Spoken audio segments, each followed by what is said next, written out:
Welcome back to the CPA Revolution. I'm Sharina Padilla here with our tax strategy expert and co-host, certified tax coach and CPA Jose Ortiz. If you are tired of traditional reactive CPA advice and want to turn taxes into a wealth building tool, you are in the right place.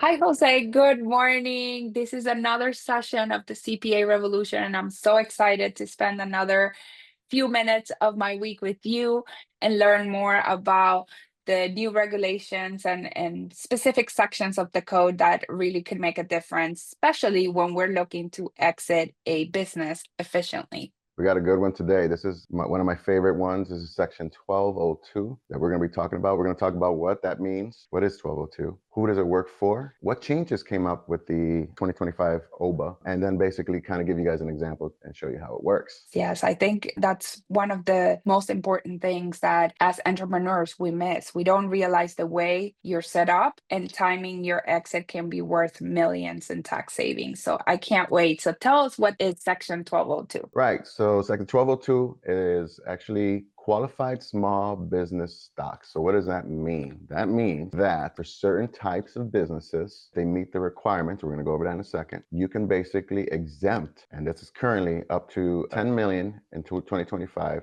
of your qualified stock. Meaning, so if you sell your business and you're under that $10 million, you walk away without paying tax, which is an amazing thing. Now, a lot of people don't know about it, don't understand the requirements, how it could work, and so forth. So we're going to talk a little bit about that. So what type of companies, what are the requirements? Well, there's a few things. Let's talk about qualified trader business, because that's one of the things. You have to be a qualified trader business. And what we want to do is we want to tell you first who does not qualify. Who does not qualify? Me as a CPA, because my business is basically built around my skill and reputation. I don't qualify. Same thing for attorneys, same thing for engineers, same thing for doctors, same thing for dentists, all those kind of things. Even consultants, even scientists, actuarial scientists, athletes, performing arts. So even if you're an actor, it doesn't qualify you. Bankers, insurance companies, finance, anything with dealing with money, anything with oil, gas, mineral rights, extracting or farming even. And then hotels, hospitality, restaurants, those kind of businesses, similar. Yeah, so who does qualify? Well,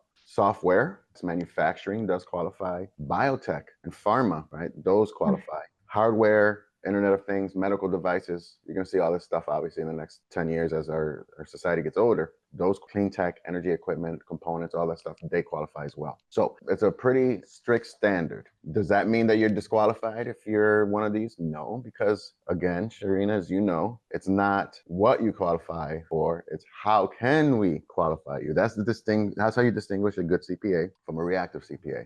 They're just going to tell you don't qualify. We're going to look for ways to help you and see if we can qualify. Yeah, and that's why we're here, because we want you to understand that average CPAs are going to wait for that buyer to come in, take over your business, and file whatever happened. But a strategic planning means working with someone that's able to map out the exit before the offer even shows up. So great that you're breaking down section 1202 today, because I didn't know much about it until today. And I'm loving learning how I can turn a multi-million-dollar sale into little or no federal capital gains tax. Crazy. So, Jose, what are the requirements that we need to be looking at for qualifying for these 1202? Yep. So here's the other requirements really quickly. So it has to be a domestic C-Corp. All right. So if you're an LLC right now, it's not going to work for you. If you're an S-Corp, it's not going to work for you.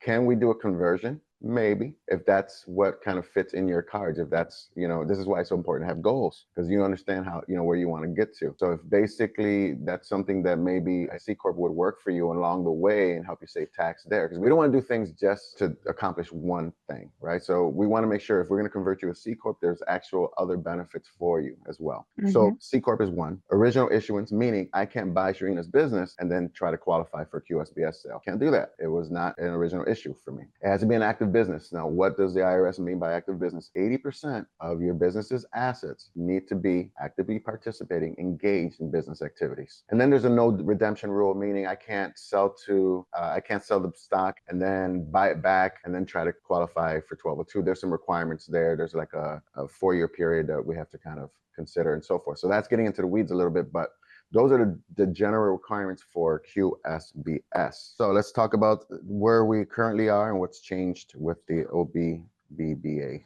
All right. And here at the CPA Revolution, we want to make sure that you understand where we are right now with the previous tax legislation and how the OBA has changed and enhanced 1202 for everyone. So Jose, tell us a little more on what we should be considering. Yep. So starting in 2025, there's some changes. Currently, we have a $10 million exclusion for businesses who qualify for a QSBS. That is going to be changing to $15 million. $15 million, guys. That's huge. This is a huge opportunity.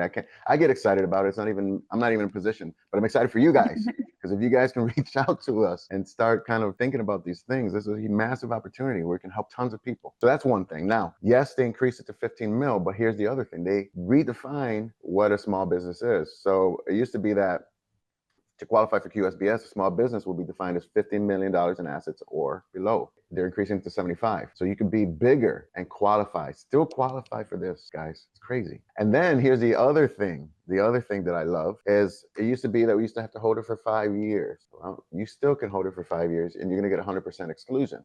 But let's just say you've held it for 3. Well, now it's a 50% exclusion. You still get something. 4 years, 75. So you're still qualifying for this, guys. This is awesome. So imagine you sell your business, you're doing great, and you get to cut that in half just by holding it for 3 years, right? So those are great. Amazing.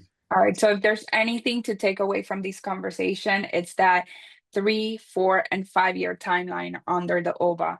How you hold and when you sell could be the difference between paying nothing or handling the IRS millions of dollars.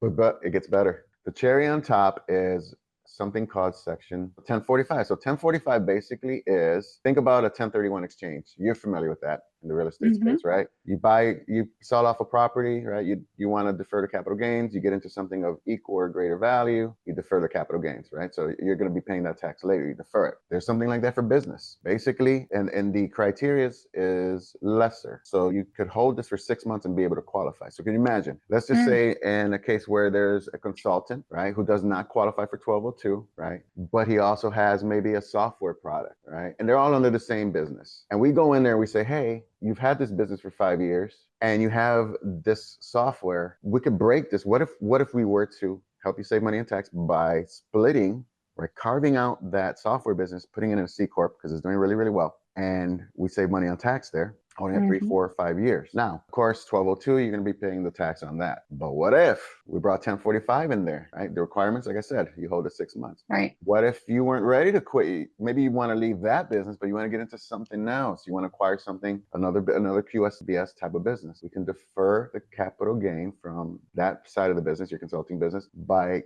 using 1045, right? And we defer that. So it's a combination, right? So we're layering things on top. But of course, we need time to develop that. We need to understand what your goals are. But that's just one example. So you can imagine how big this could be for you. For sure. So the 1031 exchange, I love that you brought that up. And if I may add a shameless plug here, I am now offering free 1031 exchanges. So if you are in the process of exchanging your current real estate investment for a like-kind type of property, please do some research and put some money back in your pocket by using the free 1031 exchange that I am now offering. And then also the carry that gets produced by the interest while we hold your funds, you can also get a percentage of that as well. So you actually get paid to do a 1031 exchange with me. Wow. Nobody's doing that out there, right? I don't think anybody. No, we are disrupting the industry, and that's kind of like our goal. We want to make sure that we continue incentivizing these type of activities. But going back to the 1045, I think it's amazing because for those of you who understand how a 1031 exchange works in real estate, 1045, from what I'm hearing, Jose, it works the same way for businesses. So I think this is where all the mapping and design comes in with working with a strategic partner and make sure that you're discovering what you're eligible for before it's too late. So tell me a little more. I'm Yeah, so what I was excited. gonna say is, in practice, in 1031, 1045, they work similarly. They're not the same. There are some caveats, so we want to point that out. Of course, that's something that you want to learn more about. We're here to help you with that. But it is something, again, if we use a combination of tools, something like this that is so powerful, you can imagine, the kind of things that you can plan to build wealth for your business. Right. So if you don't mind, let's go over through a little example, maybe. Right? Yeah, sure. So, Sharina, I love examples. there you go. So you have a business, you have your business. Here comes, you're starting to think about maybe what the sunset's going to look like for you, right? So you call, we get a business valuation for you. We say, wow, you can sell your business up to $16 million, all right? $16 million, right? Let's just say you started your business, you had a tax basis or a stock basis of $1 million. You guys are not sure what that means? Check out our prior articles. So 16 million minus 1 million that you have as a basis is $15 million. That means that you have a $15 million gain and you start sweating, right? I can see you're nervous. I don't want to pay those taxes. Hot under the collar. That's a big tax bill. So now you're coming to me and you're saying, hey, what are my options? Well, I would ask you, how long have you had the business? And you're like, well, I've had it more than 5 years. Sharina, you are sitting golden. You are sitting golden. 12 years for me. 12. There you go. 12 years. So you're going to look at a potentially zero tax bill when you sell this.